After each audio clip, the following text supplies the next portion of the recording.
हलाला centre में कम उम्र के लड़कों से क्यों करवाई जाती है? 13 साला लड़के ने जब 35 साला औरत को हलाला के दौरान मैं अपने साबका शौहर मुश्ताक के साथ साहिवाल के हलाला सेंटर पहुंची थी, जहां 50 साला मासी जमीला नामी औरत मुंह में पान रखे बड़ी तेज नजरों से हम दोनों को देख रही थी।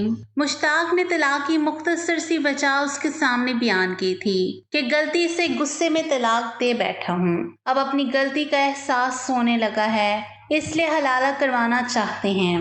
मुश्ताक की बात सुनकर उस औरत ने जमीन पर रखा गुलदान उठाया, पान की पिचकारी उसमें फेंकी और उसे जमीन पर रख दिया। फिर मुश्ताक से मुखातिब होकर बोली, देखो भैया, यहाँ तो पैसा फेंक और तमाशा देख वाली मिसाल है। देखो जी, अगर तू हलाला कवारे लड़के और कम उम्र लड़के से करवाना है तो 50,000 लूंगी, क्योंकि 13 साल बच्चे ना तजर्बाकार होते हैं, तलाक भी जल्दी दे देते हैं। और अगर जवान जहां मर्द से करवाना है तो 3 लाख लूंगी, और वो 1 हफ्ता तुम्हारी बीवी को अपनी जोजियत में रखेगा, यानी मर्दों की शर्त है। ये सुनकर मैं अंदर से शर्म से पानी पानी हुई थी। मुश्ताक का चेहरा गुस्से से सुर्ख हुआ था, कहने लगा, ये मुझे मंजूर नहीं। फिर उस मासी जमीला ने गहरी ठंडी सांस भरी और एक एल्बम हमारे सामने रख दी। उसमें 40 से लेकर 60 तक के मर्दों की तस्वीरें मौजूद थी। 2 लाख लेंगे और 2 दिन बाद तलाक भी दे देंगे। फिर कुछ आगे बढ़कर बोली, मेरे पास नए पठान लड़के भी कश्मीर से आए हैं, उन्हें अभी इतनी कीमतों का अंदाजा नहीं है, अगर कहो तो 1 लाख में भी हलाला करने पर तैयार हो जाएंगे और तलाक भी सुबह होते ही दे देंगे। हलाला सेंटर था या मर्दों का दवाइफ खाना? मेरा जी चाहा वहां से बाहर भाग जाऊं, मुश्ताक से कहूं कि मुझे इस अज़ियत से नहीं गुजरना, बस वो मुझे मेरे बच्चे वापस कर दे, मैं अपनी जिंदगी अपने बच्चों के साथ ही बसर कर लूंगी। मुश्ताक ने 1 लाख जेब से निकाल कर रख दिए, कहने लगे, पठान से आज ही निकाह करवा दें और कल सुबह होते ही वो मेरी बीवी को तलाक दे दें। मासी जमीला की आंखें इन पैसों को देखकर चमकी थी, किसी भूखे शिकारी की तरह उन पैसों पर लपकी थी। जल्दी से पैसे उसने पकड़े और गिनने लगी, लेकिन मुझे ये लगा कि जैसे मेरा दिल किसी ने मुट्ठी में लेकर दबोच लिया हो। मुश्ताक के अलावा आज तक किसी मर्द ने मेरा हाथ तक नहीं छुआ था, और हलाला मैं कैसे किसी और मर्द की संगत में वक्त गुजार सकती थी।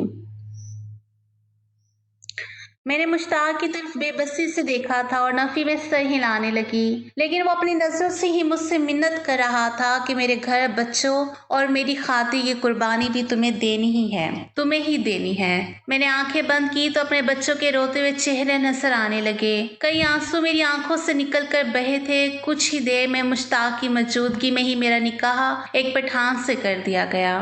मैंने किस दिल से उसे कबूल किया था ये मैं जानती हूँ। मासी हलाला सेंटर के बराबर में ही एक कम कीमत होटल भी मौजूद था, जहाँ मुझे हलाला के नाम पर एक रात गुजारनी थी। वही मासी जमीला मुझे कमरे में ले गई और मुझे वहां बिठाकर वापस चली गई। मैं ये सोच रही थी क्या सच में ये मेरी आखिरी ख्वाहिश है या मजीद आजमाइशों की शुरुआत होने वाली है। औरत ही क्यों आजमाइशों की भट्टी में हर बार चलती है। बेटी के पैदा होते ही उसे पराया धन कह दिया जाता है। मायके में अपनी बेटी की परवरिश करते हुए यही कहती है कि तेरा घर नहीं है, तेरा घर तो ससुराल है, और ससुराल में सब कहते हैं ये तेरा घर नहीं है जो तेरी मनमानी चलेगी। इसलिए शोहर के जाती मकान में रहते हुए भी वो समझती है कि ये मेरा घर है, इसलिए इस घर को सजाने संवारने में खुद को भूल जाती है।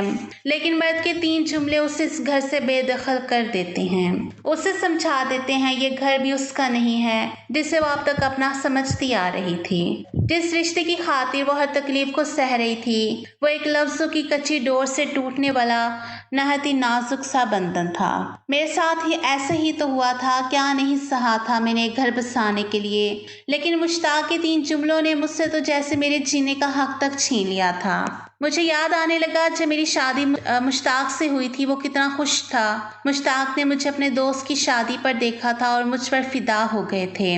उनकी वालदा अपनी भतीजी लाना चाहती थी, लेकिन मुश्ताक की जिद के सामने मजबूर होकर مجھے بس مشتاق کی پسند پر ہی لائی تھی۔ شادی کی رات مشتاق کی خوشی قابل دید تھی۔ مجھے اپنے سامنے دیکھ کر وہ یہ سمجھ نہیں پا رہے تھے کہ کیسے اپنی خوشی کا اظہار کریں۔ ایک بے یقینی سی کیفیت تھی مشتاق کی، اس کی تعریف کرنے کا انداز، اس کی محبت کا اظہار۔ مجھے یہ لگا کہ میں کسی سلطنت کی شہزادی ہوں۔ ایک رات میں مشتاق کی محبت نے مجھ پر اترانے پر مجبور کر دیا تھا۔ وہ مجھ پر یوں فدا تھا جیسے میرا عاشق ہو، میرا دیوانہ ہو۔ مجھے پا کر اس نے میرا دنیا کو مسخر کر لیا ہو۔ لیکن مرد کی محبت بھی بڑی عجیب ہوتی ہے۔ اسے وہ لڑکی ہمیشہ پرکشش لگتی ہے جو اس کی دسترس سے باہر ہو، اور بیوی بنتے ہی محبوبہ کی محبت 4 دن کا بخار بن کر اتر جاتا ہے۔ مشتاق کے ساتھ بھی کچھ ایسا ہی ہوا تھا۔ مشتاق نے جتنے جذبات مجھے شادی کے شروع دنوں میں دکھائے تھے، 1 ماہ بعد تو مجھے لگا تھا کہ مشتاق یہ وہ ہے ہی نہیں جس نے مجھ سے شادی کرنے کے لیے اپنی والدہ تک کو میرے گھر رشتہ لانے کے لیے مجبور کر دیا تھا۔ یا شاید مشتاق کی والدہ نے مجھ سے مشتاق کی شادی اس شرط پر کی تھی کہ کل کو مشتاق ان کے رویے کی کبھی شکایت نہیں کرے گا۔ وہ جو چاہے رویہ میرے ساتھ رکھے، وہ میری حمایت کبھی نہیں لے گا۔ میرے لیے مشتاق سے شادی ایک ارینج میرج تھی۔ شادی کے بعد ہی مجھے معلوم ہوا کہ مشتاق نے اپنی والدہ کی مرضی کے خلاف مجھے اپنایا ہے۔ میرے ساس کا رویہ میرے ساتھ شروع دن سے اچھا نہ تھا۔ پھر ان کی وہ بھتیجی بھی بار بار ہمارے گھر آتی اور مجھے نفرت سے دیکھتی تھی۔ میری ساس نے میرا جینا دوبھر کر رکھا تھا، مجھے ایک پل آرام اور سکون سے رہنے نہیں دیتی تھی۔ مشتاق کی محبت بس 2 مہینے ہی عروج پر تھی۔ اس کے بعد تو جیسے میں اس کے لیے بس ایک عام سی بیوی تھی۔ ان کی والدہ مجھے مشتاق کے سامنے ذلیل کر کے رکھ دیتی، لیکن مشتاق کی زبان پر ایک حرف نہیں آتا تھا۔ وہ کچھ نہیں کہتا تھا کہ اس کی والدہ کا مجھ سے کیا رویہ ہے۔ چند ماہ بعد میں حاملہ ہو گئی۔ مشتاق بڑا خوش تھا، لیکن میری ساس کی آنکھوں میں میرے لیے نفرت کی شدت اور بھی بڑھ گئی تھی۔ ڈاکٹر نے مجھ سے کہا کہ تم کمزور ہو، اس لیے زیادہ کام کاج مت کرنا، اپنا خیال رکھنا، لیکن میری ساس نے تو مجھ پر کام کا بوجھ اور بڑھا دیا تھا۔ ایک دن میں کپڑے دھو کر صحن میں پھیلانے لگی تو کہنے لگی بالٹی اٹھاؤ اور اوپر چھت پر جا کر کپڑے ڈال کر آؤ۔ میں نے کہا مجھے ڈاکٹر نے یہ سب کام منع کیا ہے، تو کہنے لگی تم انوکھا بچہ پیدا کر رہی ہو، ہم نے بھی بچے پیدا کیے ہیں، سارے کام ہم کیا کرتے تھے، ایسے بھی تم کیا نازک مزاج ہو کہ ذرا سی سیڑھیاں چڑھو گی تو مر جاؤ گی، یا تمہارا لال کوئی انوکھا ہے جو ختم ہو جائے گا۔ میں انہیں تاثر سے دیکھتی رہی، کیسی عورت تھی، کیسے منہ بھر کے اس نے اپنے ہی بیٹی کی اولاد کے بارے میں یہ سب کہا تھا۔ میرا تو دل ہی دہل سا گیا تھا۔ میرا بچہ بھی اس دنیا میں نہیں آیا تھا اور اس کے لیے کیا کیا بولے جا رہی تھی۔ میں انکار نہیں کرتی تھی، اس لیے کپڑوں کی بالٹی اٹھائی اور ہر قدم پر بسم اللہ پڑھتی اوپر چڑھ گئی۔ دل میں یہی دعا تھی کہ اللہ یہ اولاد تو نے ہی مجھے دی ہے، اس لیے اس کی حفاظت بھی تو ہی کر۔ لیکن میری ساس جان بوجھ کر مجھ سے ایسے کام کرواتی جس سے حمل ضائع ہونے کے چانسز زیادہ ہوتے۔ ایک بار میری ساس نے مجھے ایک پڑیا دی، کہنے لگی یہ کھا لو، تمہارا بچہ خوبصورت ہوگا۔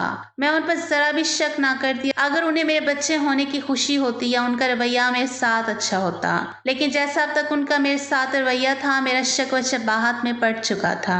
لیکن مشتاق بھی سامنے بیٹھے تھے، کہنے لگے کھاؤ اس سے فاطمہ۔ میں دل ہی دل میں ڈر رہی تھی، لیکن میرا رب جانتا تھا کہ میں بے بس ہوں اور اس لیے میں نے وہ پوڑیاں کھا لی۔ میری ساس کے چہرے پر اتنی خوشی تھی کہ جیسے وہ اپنے کسی غلط ارادے میں کامیاب ہو گئی ہو۔ لیکن ٹھیک ہی کہتے ہیں جس روح نے دنیا میں آنا ہوتا ہے وہ آ کر ہی رہتی ہے۔ میری ساس نے لاکھ کوشش کی مگر اللہ نے مجھے بہت ہی پیاری بیٹی سے نوازا تھا۔ وقت گزرنے لگا، میری ساس کی بھتیجی کی بھی شادی ہو گئی۔ میری ساس کا رویہ میرے ساتھ کبھی ٹھیک نہیں ہوا۔ مجھے اللہ نے 2 بچوں سے نواز دیا تھا۔ آخری وقت میں ساس کو اپنی غلطی کا احساس ہوا جب انہیں یہ معلوم ہو چکا کہ وہ بچے کی نہیں۔ میری شادی کو 10 سال بیت چکے تھے۔ 10 سال میری ساس نے مجھے کبھی اپنی شوہر سے ڈھنگ سے بات کرنے کا موقع نہیں دیا تھا۔ رات دیر تک وہ مجھ سے اپنے پاؤں دباتی رہتی تھی۔ جب سب سو جاتے اور میری آنکھیں بھی نیند سے چور ہونے لگتی، میں نیند اور تھکن سے بے حال سی ہو جاتی، پھر وہ مجھے میرے کمرے میں جانے کی اجازت دیتی۔ بچوں کے بعد تو جیسے میری زندگی کسی مشین کی مانند بن چکی تھی اور میری ساس کی بیماری تو بستر پکڑ گئی، یہاں تک کہ وہ بستر مرگ سے جا لگی۔ اپنے آخری وقت پر مجھ سے معافیا مانگنے لگی۔ مجھے معاف کر دو، میں نے تمہارے ساتھ اچھا نہیں کیا، لیکن نہ جانے کیوں مجھے آج ان پر ترس نہیں آ رہا تھا، کیونکہ اس عورت نے پچھلے इतने साल मुझ पर रहम नहीं किया था। रो रो कर मैं खुद ही अपने आंसू पोंछ लेती थी। तभी मुश्ताक से शिकवा करती भी तो कहते, मेरी खातिर अम्मा की बातें सुन लिया करो फातिमा, क्या फ़र्क पड़ता है। मैं भी तो तुम्हें इतना चाहता हूँ। तुम्हें पाने की खातिर अपनी माँ से जिद की थी। मैंने थोड़ा सा अम्मी का रवैया सह लिया करो। मैं मुश्ताक को ताज्जुब से देखती रह जाती कि मोहब्बत मुश्ताक ने मुझसे की, उसकी वालदा ने बदला मुझसे क्यों लिया। सास को जुल्म करते वक्त यह एहसास क्यों नहीं होता कि आने वाली बहू का कसूर क्या था, जिससे वो ना जाने किस बात के बदला लेना अपना फर्ज समझती है। कभी अपनी सास की मुज़लाइम का बदला बहू से ये समझ कर लेती हैं अब वो सास के दर्जे पर फाइज हैं, इसलिए बहू पर मालकिन बन चुकी हैं, इसलिए किसी की जवाबदार नहीं, जो चाहे करे। और जब आखिरी उम्र में पहुंच जाती तो माफ़ी याद आ जाती है। मैंने अपनी सास की खिदमत तो ज़रूर की थी, उन्हें माफ़ नहीं कर पाई। वो वफ़ात पा चुकी थी, घर की मालकिन अब मैं थी। मुश्ताक वादा की वफ़ात के बाद चंद माह बहुत रंजीदा से रहे थे। एक दिन मुझसे कहने लगे, मेरी माँ ने तुम्हारे साथ कभी भी अच्छा बर्ताव नहीं किया। मैं जानता हूँ कि ये मुश्किल अमर है फातिमा, लेकिन यह भी सच है मैंने तुम्हें टूट कर चाहा है। इसलिए अगर अपनी मोहब्बत के बदले तुमसे कुछ मांगूं तो मुझे इनकार तो नहीं करोगी। मुश्ताक मेरा हाथ थामे एक नई आजमाइश मुझसे ले रहे थे। मर्द के दो मीठे बोल औरत के दिल को किसी मोम की तरह पिघला कर रख देते हैं कि वो चाह कर भी उससे इनकार नहीं कर सकती। मैंने कहा कि मैं आपको इनकार ही नहीं कर सकती। मुश्ताक, मैंने आपसे मोहब्बत शादी के बाद की है, लेकिन मेरी मोहब्बत भी आपकी मोहब्बत से कम नहीं है। वो मेरा हाथ अपने लबों पर लगाकर बड़ी अपनायत से बोला, मेरी माँ को दिल से माफ़ कर दो फातिमा। मैं नहीं चाहता कि उन्हें कब्र में किसी की आहें बेसुकून करें। मुश्ताक अच्छी तरह मेरी तकलीफ से वाकिफ थे। अपनी माँ के रवैये से भी मुझे एक नई इम्तिहान में बड़े प्यार से डाल रहे थे। मेरे हाथ उनके हाथ में थे, बड़ी मोहब्बत से वो मुझे कह रहे थे। मुझे लगा इतने साल की मिली अज़ियत मुश्ताक की सब अपनायत के आगे शायद कम थी। मैंने मुश्ताक से इनकार नहीं किया, अपनी सास की हर ज़्यादती को दिल से माफ़ किया।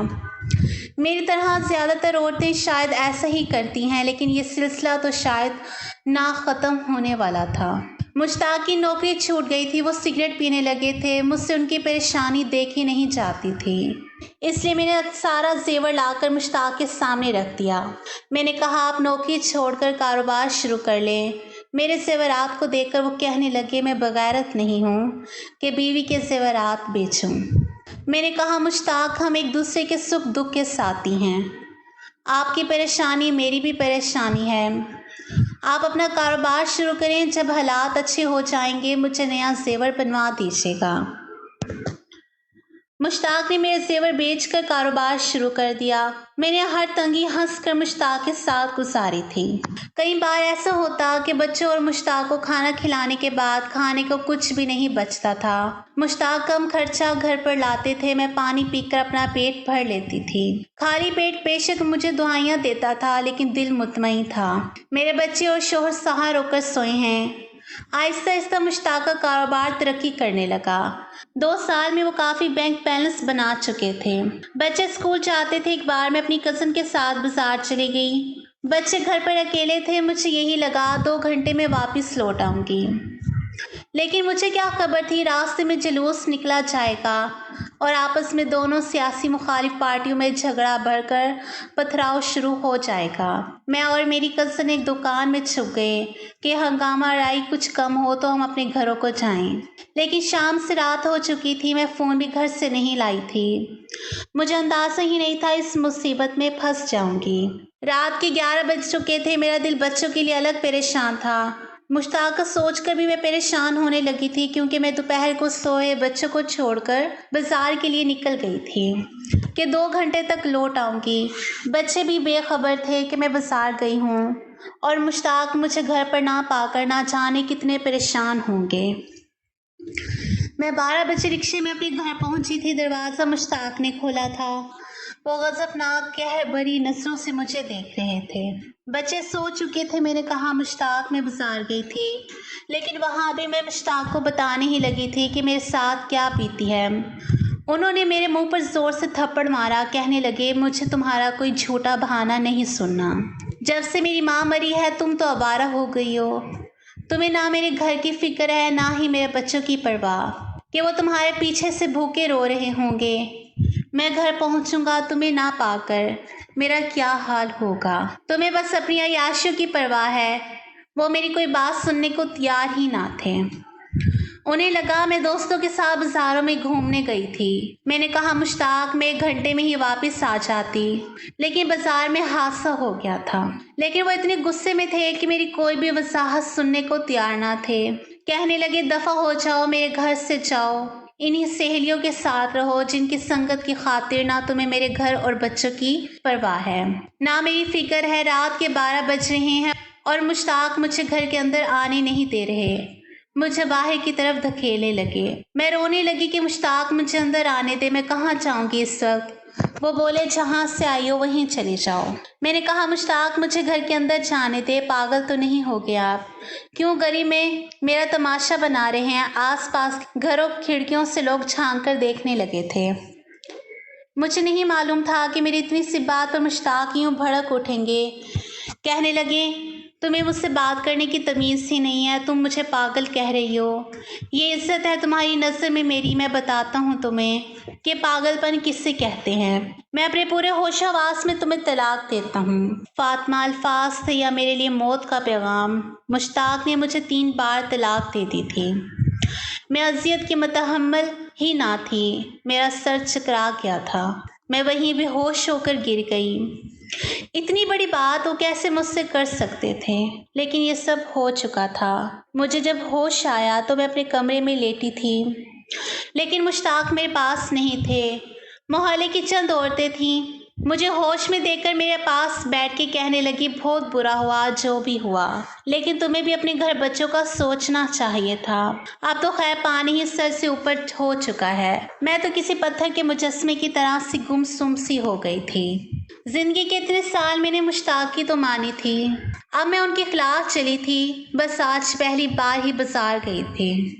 पहली बार मुझसे गलती हो गई थी। मुझे मुश्ताक को फ़ोन करना चाहिए था, उन्हें बताना चाहिए था, लेकिन मुझे ये नहीं मालूम था कि औरत की एक गलती भी मर्द को काबिल कबूल नहीं होती। औरत की सारी कुर्बानियों को फरामोश कर देता है, बस उसकी एक गलती को याद रखता है।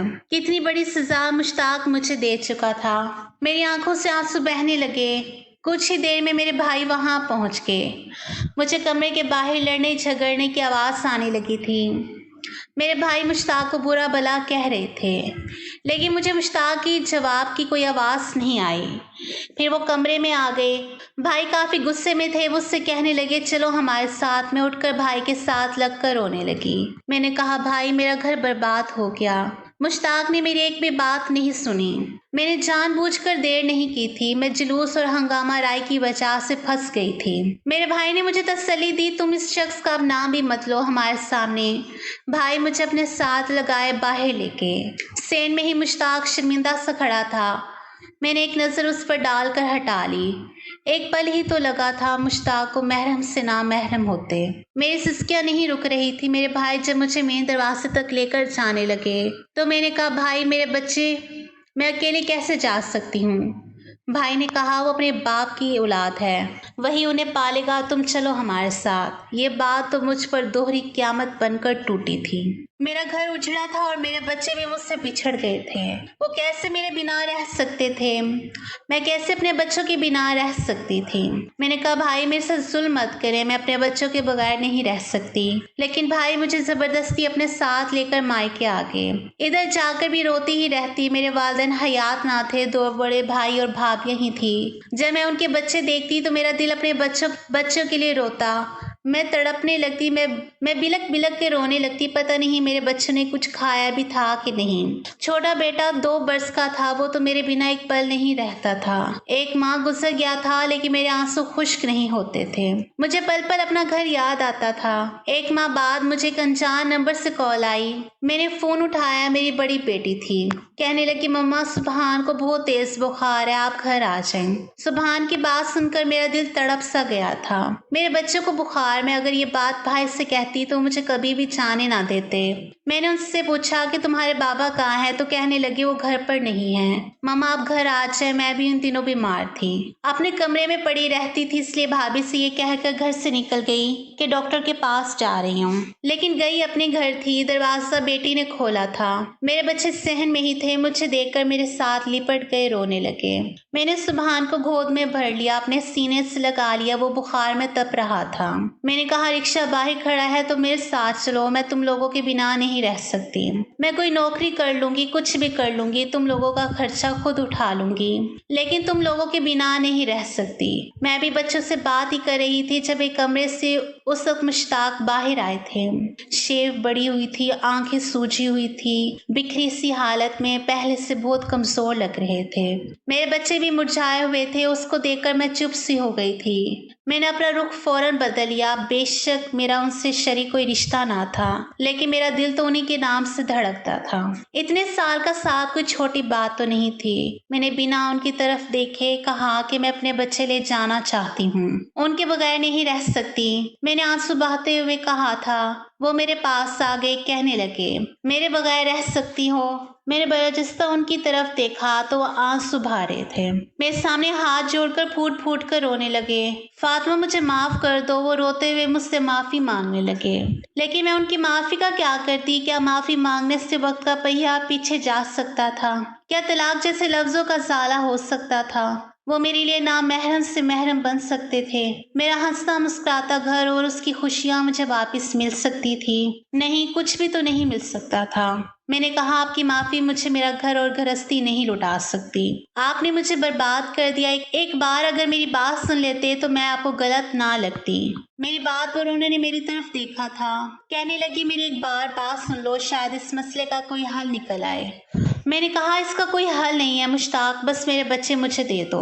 मैंने अपने साथ रखना चाहती हूँ। मैं बच्चों को अपने साथ बाहर ले जाने लगी, लेकिन मुश्ताक ने मुझे बाजू से पकड़कर रोका। नहीं, मैं तुम्हें यूं जाने नहीं दे सकता जब तक कि तुम मेरी बात ना सुन लो। वो मुझे जबरदस्ती अपने कमरे में ले गए, दरवाजा भी बंद कर दिया। पहली बार मुझे तन्हाई में खौफ सा महसूस हो रहा था। मैंने कहा ये आप क्या कर रहे हैं? मैं आपकी कुछ नहीं लगती। लेकिन वो कुछ भी सुनने को तैयार ना थे। कहने लगे मैं मर जाऊंगा तुम्हारे बगैर। फातिमा बहुत मोहब्बत करता हूँ तुमसे, पता नहीं मुझे उस वक्त क्या हो गया था, मुझे माफ कर दो। देखो मेरी बात सुनो, हमारे पास एक रास्ता है जिससे हम फिर से एक हो सकते हैं। मैंने कहा ऐसा कोई रास्ता ही नहीं है। वो कहने लगे अगर तुम हलाला के लिए मान जाओ। ये सुनकर तो मैं मुश्ताक की शक्ल ही देखती रह गई। कुर्बानी के लिए उन्हें मैं ही मिली थी। मैंने उन्हें ताज्जुब से देखा। कहा मुश्ताक बेशक मेरा आपसे कोई रिश्ता नहीं रहा, लेकिन मैं किसी दूसरे मर्द का तस्वुर भी नहीं कर सकती। इसलिए बेहतर यही है कि आप मेरे बच्चे मुझे दे दें। मैं अपनी जिंदगी बच्चों की खातिर तनहा गुजार लूंगी। वो कहने लगे तुम्हें क्या लगता है तुम्हारे भाई मेरे बच्चे पा लेंगे? नहीं फातिमा, वो तुम्हारी शादी किसी और से करवा देंगे। तुम्हें यकीन नहीं आता तो बेशक पूछ लो उनसे। ये कहकर उन्होंने मेरे दोनों हाथ पकड़ लिए। मुझे करंट सा लगा था। मैं अपने हाथ उन हाथों से खींचने लगी। वो कहने लगे बहुत मोहब्बत करता हूँ तुमसे। तुम क्या समझती हो कि मेरे लिए आसान है कि तुम्हें किसी और के साथ देख सकूं? मैं तो मर जाऊंगा, मेरे बच्चे यतीम हो जाएंगे, मेरा घर टूट जाएगा। सब कुछ ठीक हो सकता है अगर तुम बस ये आखिरी कुर्बानी दे दो तो हमारा घर बच सकता है। फिर कहने लगे साहिवाल में एक हलाला सेंटर है, वहाँ की मासी जमीला नामी खातून हलाला करवाती है। मेरा दिल नहीं मान रहा था। मेरे बच्चों के रोते चेहरे मेरे सामने थे। एक माह में वो कमला के रह गए थे। मेरी बच्ची बीमार थी। भाभी को मैंने ये कह के सुना था बहन का दूसरा बंदोबस्त करो। मेरे पास अपना घर बचाने का कोई दूसरा रास्ता ना था, इसलिए मैंने सबकी बात मान ली और उसके साथ साहिवाल के हलाला सेंटर पहुंच गए। औरत के लिए शादी से बड़ी आजमाइश और कोई हो ही नहीं सकती कि वो दूसरे मर्द के साथ एक पल भी गुजारे। मेरे लिए एक लम्हा हसीयतनाक था। मुझे उस शख्स की संगत का सोचकर दिल दहला रहा था जिसके साथ आज की रात गुजारनी थी। वो शख्स जब कमरे में दाखिल हुआ तो पश्तो में कुछ बोल रहा था। मैंने एक बार भी नजर उठाकर नहीं देखा था कि वो कौन है। मेरी आंखों से तो बस आंसू बह रहे थे। वो मेरे पास आकर बैठा तो मैं सिमट कर पीछे हट गई। मेरा दिल ऐसे था जैसे किसी ने मुट्ठी में लेकर मसला था। मैं उस वक्त सिर्फ खौफजदा थी। मेरी बदहवासी देखकर वो जो कोई भी था मुझसे पीछे हट गया। कहने लगा तुम खूबसूरत हो। मैं समझा था कि 2 बच्चों की माँ है तो न जाने कैसे कैसी होगी, लेकिन तुम तो हसीन है। वो एक 40 साला नौजवान था, पठान था, खूबसूरत भी था। कहने लगा, मैं तो ये काम सवाब की नीयत से कर रहा हूँ। चलो तुम्हारा घर बस जाएगा, लेकिन तुम्हारे शोहर ने तुम्हें तलाक दिया क्यों? तुम तो अच्छा खासा प्यारा है, गोरा भी है। मेरी यह हालत ही दिल सीना शगाफ करके बाहर ही निकल आएगा। उसने मेरा हाथ इस बार बड़ी मजबूती से थामा था, लेकिन मुझे लगा मेरी रूह फना हो जाएगी। मैं उससे अपना हाथ छुड़वा रही थी। वो कहने लगा, हलाला कैसे होगा, देखो हम तुम्हारा शोहर है, एक दिन का ही सही, लेकिन हूं तो शोहर ही। मैंने एक बार भी उसके चेहरे की जानिब गौर से नहीं देखा था। मेरी वो रात मेरे लिए किसी अज़्ज़े से कम ना थी। हालांकि उस शख्स ने मेरे साथ बहुत नरमी वाला मामला किया था, मुझे मुफ्त का माल समझकर इस्तेमाल नहीं किया था। ऐसे ही रवैया किया जैसे मैं उसकी बीवी हूँ। सुबह होते ही मुझे इस कमरे से बाहर निकलने का इंतजार था, लेकिन वो नौजवान न जाने क्यों मुझे देखे जा रहा था। उसकी नजरें मेरी जान निकाले हुई। मैं कमरे से बाहर जाने लगी तो कहने लगा, बात सुनो, मैं तुम्हें छोड़ नहीं सकता। हमारी पठानों में तलाक नहीं दी जाती। तुम अब हमारी गैरत हो। इसकी बात सुनकर तो मेरे होश ही उड़ गए थे। मैंने उसे हैरत से देखा था। मैंने कहा, मेरे मियाँ ने माँ से जमीला से बात तय की थी, मैं तुम्हारे साथ रहना नहीं चाहती। कहने लगा, माँ से जमीला कौन होता है बात तय करने वाला? मुझे तुम पसंद आ गया है, हम खुश हैं। तुमने भी हमसे रजामंदी से निकाह किया है, फिर हलाला ऐसे नहीं होता जैसे माँ से जमीला कहती है। वो सब जना के ज़मरे में आता है। मैं एक मौलवी को कहते सुना था कि अगर हलाला की नीयत से निकाह करके ताल्लुक कायम करो तो वो ज़िना है। मैंने तुम्हें बीवी समझकर निकाह किया था, तुम मुझे पसंद भी आ गया है, इसलिए हम तुमको तलाक नहीं देगा। मुझे लगा मैं चकरा कर गिर जाऊंगी। मैं उसके सामने रोने लगी थी कि मेरे छोटे छोटे बच्चे हैं, लेकिन वो शख्स कहने लगा, वो तुम्हारे शोहर का मसला है, अब तुम पठान की बीवी हो और हमारी बीवी हमारी गैरत होता है। हम या तो मर जाता है या मार डालता है, अपनी गैरत को नहीं छोड़ता। ऐसा ही हुआ था असल में। जब उस शख्स ने गिरबान पकड़कर उसे गुस्से से फनकारा कि तुम मेरी बीवी को अभी के अभी तलाक दो, तो उसने अपनी जेब से पिस्तौल निकाली। कहने लगा, तुझे जान से मार डालूंगा अगर अब मेरी बीवी को अपनी बीवी कहा। तो हलाला सेंटर में एक तमाशा सा लग गया था। पिस्तौल देकर हम सबको ही सांप सूंघ गया था। यह पता था कि वो पठान एक मिनट भी गोली चलाने से पहले सोचेगा नहीं। वो मुझे अपने साथ ले गया, मेरा ख्याल भी रखता, मेरे साथ रवैया भी अच्छा रखता था। अपने घर वालों को मेरे खिलाफ भी बोलने नहीं देता था, लेकिन मैं अपने दिल का क्या करती जो हर वक्त अपने बच्चों में अटका रहता था। मेरी दूसरी शादी को 3 साल गुजर गए हैं। वो एक अच्छे इंसान है। मेरी एक बेटी भी है, वो मेरा बहुत ख्याल भी रखता है। हलाला वाकई कोई मजाक नहीं है, ना ही तलाक कोई छोटी सी गलती है जिसे मामूली समझकर लोग करते हैं और औरत को हलाला के नाम पर किसी की एक रात की बीवी बना दे। ये बात शायद मुश्ताक को अच्छी तरह से समझ आ गई होगी। मुझे अभी अपने बच्चे याद आते हैं। हाँ, ये ज़रूर हुआ है कि मुझे मुश्ताक का ख्याल नहीं आता, क्योंकि उसकी मोहब्बत अगर सच्ची होती तो मुझे हर बार तख्ते मुश्क ना बनाता। मेरा शोहर बहुत अच्छा साबित हुआ। वो मुझे मेरे बच्चों से मिलवाने भी ले गया था। भाई भाभी भी एक बार हमारे घर आए थे, उन्हें भी मेरा शोहर बहुत अच्छा लगा था। लेकिन मेरे और मेरे शोहर की एक बेटी होने के बाद मुझे अपने पहले बच्चे बहुत याद आते थे जो मुश्ताक के पास हैं।